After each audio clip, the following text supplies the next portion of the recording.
क्या आपने कभी सोचा है कि भारत के कुछ प्राचीन मंदिरों के दरवाजे सदियों से बंद क्यों हैं? क्या कारण है कि आज का आधुनिक विज्ञान जो चांद और मंगल तक पहुंच चुका है, वो एक लकड़ी के दरवाजे के सामने घुटने टेक देता है? केरल के पद्मनाभ स्वामी मंदिर का 7वां दरवाजा, जिसे न तो किसी जंजीर से बांधा गया है, न ही उस पर कोई ताला लटका है, फिर भी उसे दुनिया की कोई ताकत खोल नहीं पाई। वैज्ञानिक कहते हैं कि वहां वैक्यूम सील है, लेकिन शास्त्र कहते हैं कि उस दरवाजे पर नाग बंधन लगा है, एक ऐसा अदृश्य ताला जिसकी चाबी लोहे या स्टील की नहीं बल्कि ध्वनि की तरंगों से बनी है। क्या होता है जब कोई इंसान इस लक्ष्मण रेखा को पार करने की कोशिश करता है? क्यों कहा जाता है कि इस दरवाजे के पीछे इतना खजाना है जो पूरी दुनिया की गरीबी मिटा सकता है, या फिर शायद कोई ऐसी प्रलयकारी शक्ति जो दुनिया को खत्म कर दे? आज हम उस रहस्य से पर्दा उठाएंगे जिसे सुनने के बाद आपकी रूह कांप जाएगी। ये कहानी है तंत्र मंत्र और उन रक्षक नागों की जो आज भी इस कलयुग में भी अपनी शपथ निभा रहे हैं। ब्रह्मांड की उत्पत्ति ध्वनि से हुई है। नाद ब्रह्म यानी ध्वनि ही ईश्वर है। हमारे ऋषियों ने हजारों साल पहले ही जान लिया था कि ध्वनि केवल सुनने का माध्यम नहीं बल्कि ऊर्जा का एक प्रचंड स्रोत है। इसी ज्ञान से जन्म हुआ मंत्र विज्ञान का, और इसी विज्ञान की सबसे रहस्यमयी और खतरनाक शाखा है नागबंधन। नागबंधन, जिसे प्राचीन संस्कृत ग्रंथों में नागपाश या सर्प कील भी कहा गया है, तंत्र विद्या का एक सर्वोच्च प्रयोग है। ये कोई जादू टोना नहीं बल्कि एक उच्च स्तरीय सोनिक बैरियर तकनीक है। त्रेता युग और द्वापर युग में जब ऋषि मुनि या राजा महाराजा अपनी सबसे कीमती वस्तुओं, चाहे वो दिव्य अस्त्र हो, अकल्पनीय खजाना हो या कोई गुप्त ज्ञान हो, को सुरक्षित रखना चाहते थे तो वे भौतिक ताने नहीं लगाते थे। वो जानते थे कि लोहा काटा जा सकता है, दीवारें तोड़ी जा सकती हैं, लेकिन मंत्रों से बंधी ऊर्जा को केवल वही खोल सकता है जिसके पास सही कोड या पासवर्ड हो, और वो पासवर्ड था गरुड़ मंत्र। नागबंधन की प्रक्रिया अत्यंत जटिल होती थी। इसके लिए सिद्ध तांत्रिक या ऋषि एक विशेष नक्षत्र और मुहूर्त में हजारों विषैले नागों का आह्वान करते थे। ये आह्वान शारीरिक नहीं बल्कि सूक्ष्म रूप में होता था। विशिष्ट मंत्रों के उच्चारण से उन नागों की प्राण शक्ति को उस स्थान, दरवाजे या वस्तु के चारों ओर एक सुरक्षा घेरा बनाने के लिए बाध्य किया जाता था। यह घेरा अदृश्य होता है लेकिन अभेद्य। जब तक ये बंधन सक्रिय है, उस स्थान की रक्षा स्वयं नाग देवता और उनकी शक्तियां करती हैं। यदि कोई अनाधिकारी जिसके पास उस बंधन को खोलने का मंत्र, गरुड़ मंत्र, नहीं है, उसे जबरदस्ती खोलने का प्रयास करता है तो परिणाम भयानक होते हैं।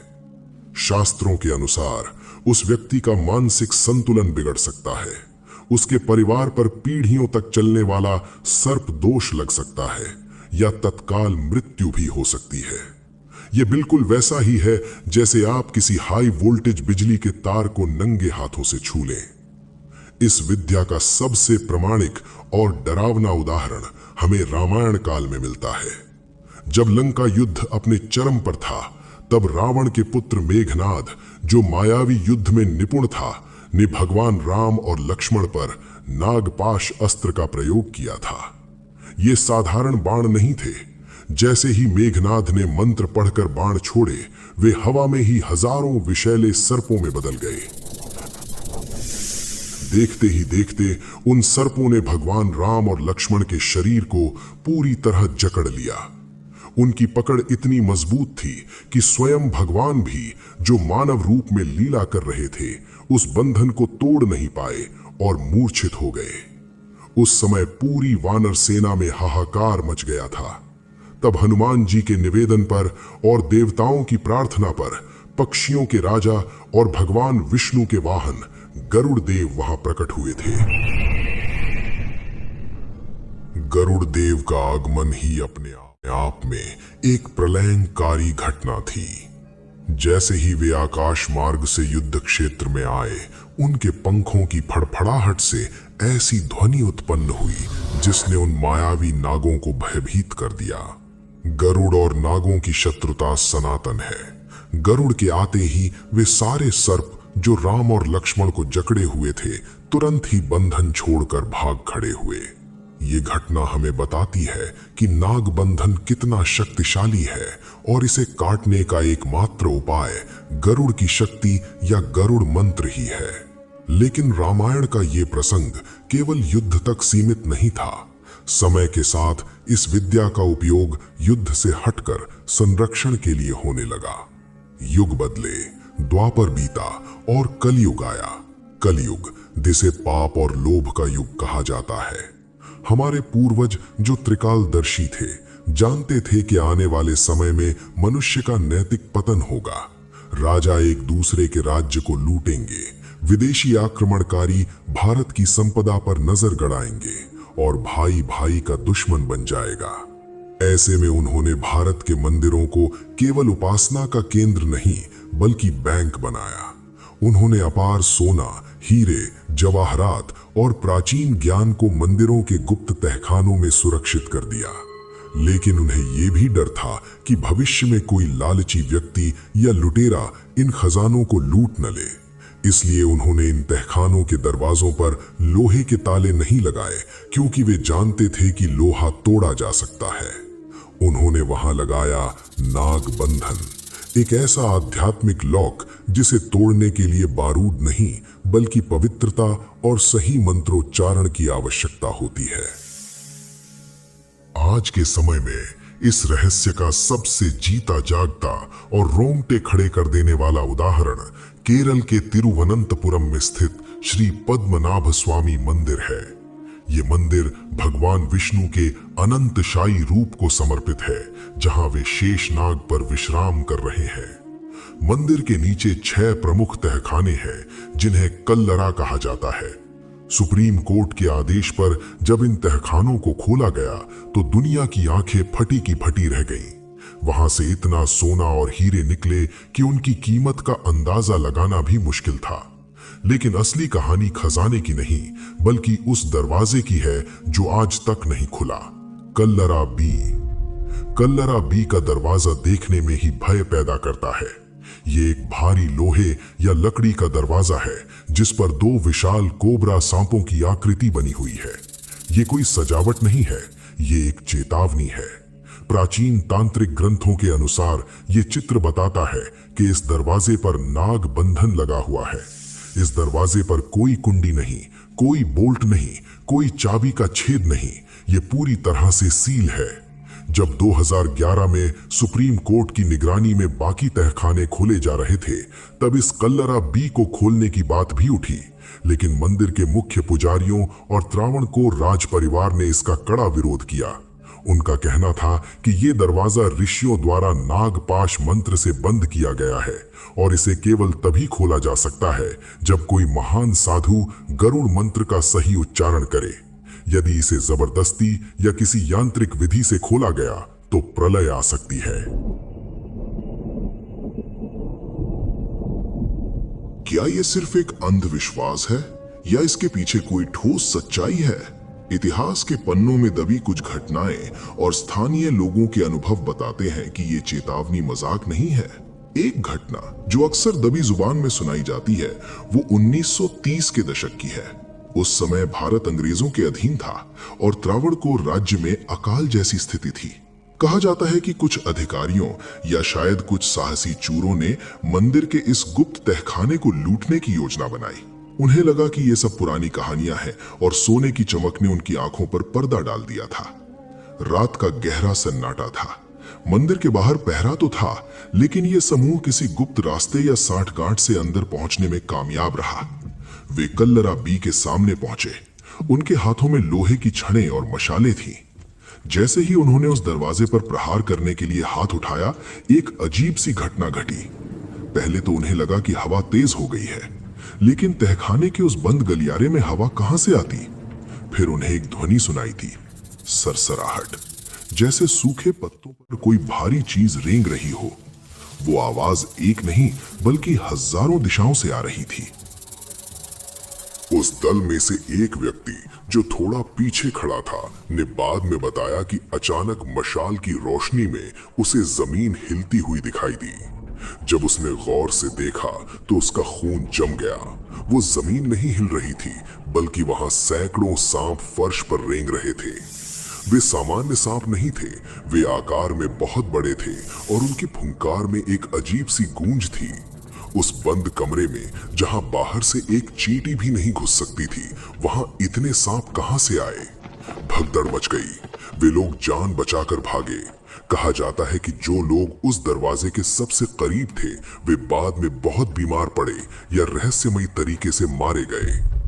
एमिली गिलक्रिस्ट हैच, जिन्होंने त्रावणकोर के इतिहास पर किताब लिखी है, उन्होंने भी 1931 की एक ऐसी ही घटना का जिक्र किया है जहां कुछ लोगों ने खजाने की तलाश में वहां घुसने की कोशिश की थी और उन्हें सांपों के झुंड ने खदेड़ दिया था।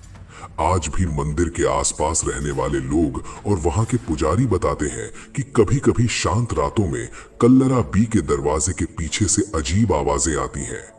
कभी ऐसा लगता है कि अंदर समुद्र की लहरें टकरा रही हैं, तो कभी हजारों सांपों के एक साथ फुंकारने की आवाज।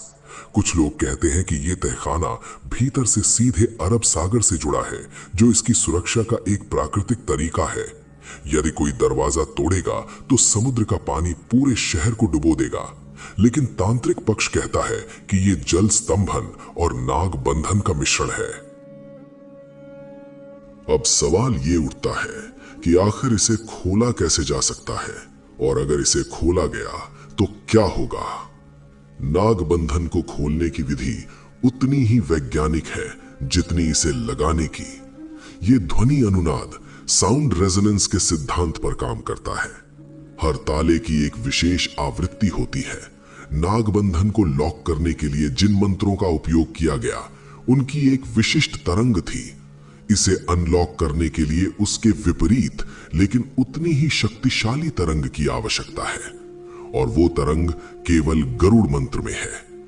लेकिन ये इतना सरल नहीं है कि कोई भी किताब से मंत्र पढ़े और दरवाजा खुल जाए। इसके लिए एक ऐसे साधक की आवश्यकता है जिसने अपनी वाणी को सिद्ध किया हो, जिसके उच्चारण में इतनी शुद्धता और शक्ति हो कि उसकी आवाज से उत्पन्न कंपन उस भौतिक और आध्यात्मिक ताले को निष्क्रिय कर दे। यदि उच्चारण में स्वराघात की एक भी गलती हुई तो वो ध्वनि ऊर्जा वापस उसी व्यक्ति पर हमला कर देगी। ये बिल्कुल वैसा है जैसे गलत पासवर्ड डालने पर सिस्टम लॉक हो जाता है, लेकिन यहां सजा सिस्टम लॉक नहीं बल्कि मृत्यु है। शास्त्रों में कहा गया है कि कलयुग में ऐसे सिद्ध पुरुष मिलना दुर्लभ है। हमारी वाणी और मन इतने दूषित हो चुके हैं कि हम उस पवित्रता और एकाग्रता को प्राप्त नहीं कर सकते जो इस मंत्र के लिए आवश्यक है। यही कारण है कि आज तक कोई भी उस दरवाजे को खोलने का साहस नहीं कर पाया है। वर्ष 2011 में हुई देव प्रश्नम यानी एक ज्योतिषीय अनुष्ठान में भी यही बात सामने आई थी।